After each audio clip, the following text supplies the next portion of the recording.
आज के वीडियो में हम लोग बात कर रहे हैं बीएड वालों के साथ धोखा हुआ है। क्या धोखा हुआ है उसके बारे में बात करेंगे। क्या प्राथमिक शिक्षक भर्ती से बीएड को बाहर कर दिया जाएगा।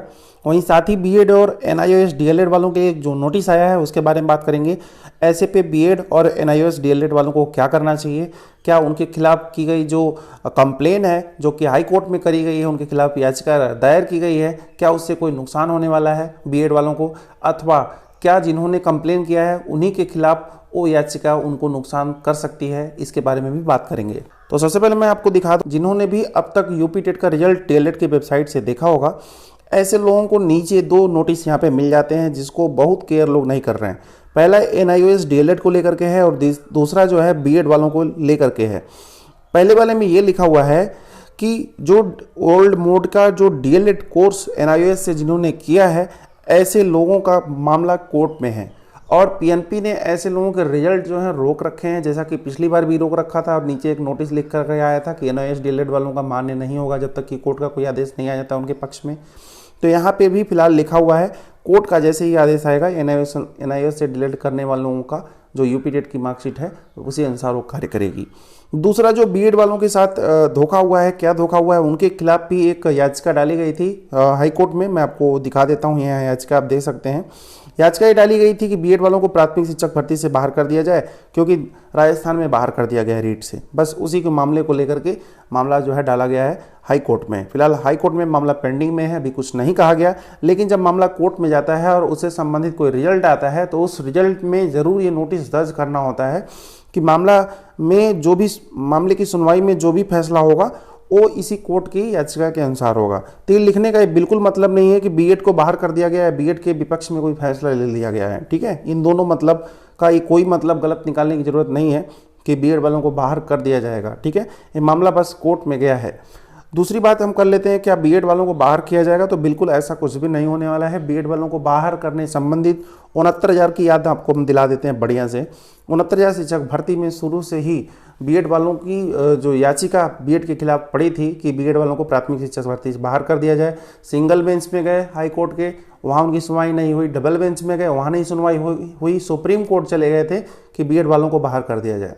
तो फिलहाल बीएड वालों के पक्ष में फैसला आया कि बीएड वालों को कतई बाहर नहीं किया जाएगा। तो सुप्रीम कोर्ट से मामला पहले ही हो चुका है। तो इसमें क्या डीएलएड वालों को जिन्होंने कंप्लेन दर्ज कराया है, हाई कोर्ट में याचिका दायर की है बीएड के खिलाफ, क्या उनको भी कोई नुकसान हो सकता है? तो बिल्कुल उनको भी नुकसान हो सकता है। क्या नुकसान होगा? एक पैसे का, समय का बर्बादी होगा पहला चीज़, क्योंकि सुप्रीम कोर्ट से अभ्यर्थियों के पास, बीएड अभ्यर्थियों के पास पहले ही सबूत है कि सुप्रीम कोर्ट ने साफ साफ कहा है कि बीएड को बाहर नहीं करेंगे। तो फिलहाल आप लोगों को ज़्यादा इसमें परेशान होने की ज़रूरत नहीं है। और दूसरा क्या नुकसान हो सकता है डीएलएड वालों को? देखिए, आप जब भी कोई भी मामला कोर्ट में ले जाते हैं तो मामला जो है अटक जाता है। जैसे कि 69,000 में कितने सारे याचिका लगे, उतनी सारी याचिकाएं शिक्षा विभाग में कभी कहीं नहीं लगी जितनी 69,000 शिक्षक भर्ती में हम शुरू से ही कवर करते आ रहे हैं। आज 2019 से ही कवर कर रहे हैं 69,000 शिक्षक भर्ती को। आप लोग काफ़ी लोग जुड़े भी हुए हैं, उसमें भी आपने देखा भी होगा कि शिक्षक भर्ती में बीएड वालों को मांग की जा रही थी कि बाहर किया जाए। तो फिलहाल उस पर कुछ फैसला नहीं लिया गया, क्योंकि नहीं लेना था फैसला। आप सीधे सीधे समझिए, अगर यूपी गवर्नमेंट किसी को रखना चाह रही है तो रखेगी, आप कहीं भी दौड़िए, कहीं भी जाइए।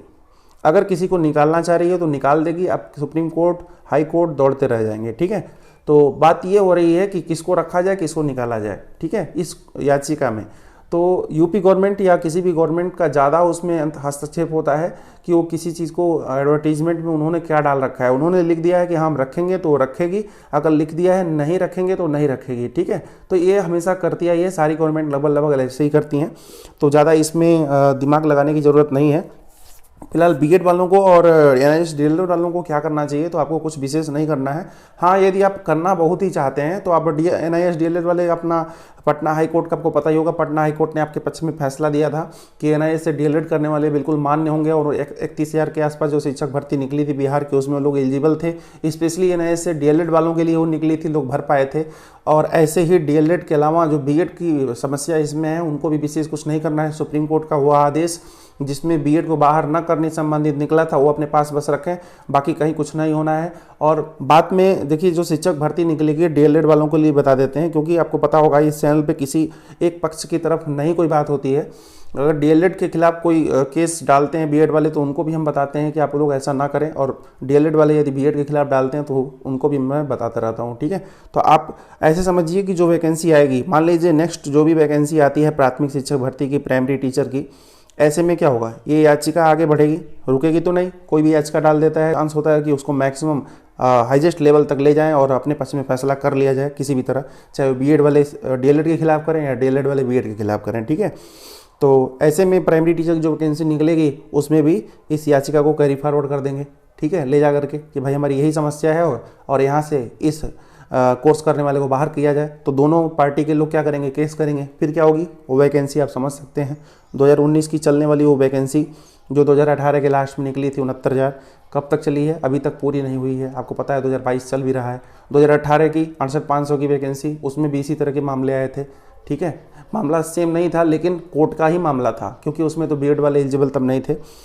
और रही बात एलिजिबिलिटी नॉन एलिजिबिलिटी की, उसके लिए मैं साफ साफ बता दूं आपको, 2017 से, ठीक है, 2017 के बाद से बीएड वालों को एलिजिबल कर दिया गया है, क्योंकि 2012 से 2017 केवल 5 साल रोक लगाया गया था अध्यापक शिक्षा के अनुपात को पूरा करने के लिए।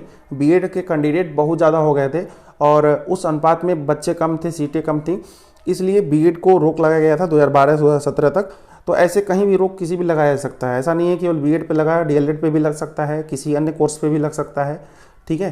तो ये वैकेंसी पे रोक जो होता है कोर्सेज पर, ये शिक्षक अनुपात को पूरा करने के लिए और शिक्षक छात्रों के अनुपात को पूरा करने के लिए लगाया गया था, जो कि 2017 के बाद इसको हटाया जाना था, हट भी गया।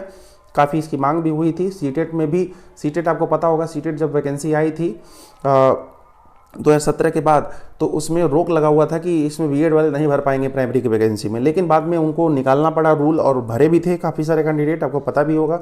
तो घूम फिर करके जहाँ भी आप कोर्ट में मामला ले जाएंगे वो वैकेंसी 3-4 साल 5 साल चलेगी। तो बताइए नुकसान किसका है।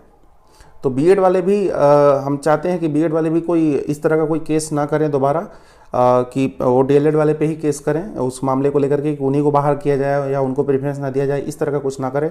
कोई किसी पे केस ना करते हुए जल्दी जल्दी वैकेंसी को फाइनलाइज कराइए, इस पे प्रयास में रहिए।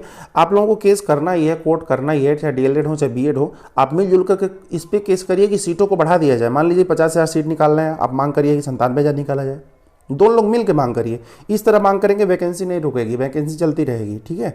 क्योंकि गवर्नमेंट के पास कुछ ऐसा नहीं मिलेगा कि आप दोनों लोग आपस में लड़ रहे हैं इस वैकेंसी को कैसे फाइनलाइज किया जाए, ये सब नहीं रहेगा, ठीक है। बस सीटों को लेकर के रहेगा तो गवर्नमेंट बहुत करेगी, कहेगी हाँ ठीक है 50,000 भर रहे हैं, बाद में देखा जाएगा, तो बहुत होगा तो ये होगा। तो इस तरह से मिला जुला करके किसी को इसमें नुकसान ना पहुँचे, ऐसा कोई काम किया जाए। तो फिलहाल ये आप कोर्ट केस देख रहे हैं। 18 तारीख को मैं बता दें, यूपी गवर्नमेंट की तरफ से 18 अप्रैल को मामला लगा हुआ है कोर्ट में।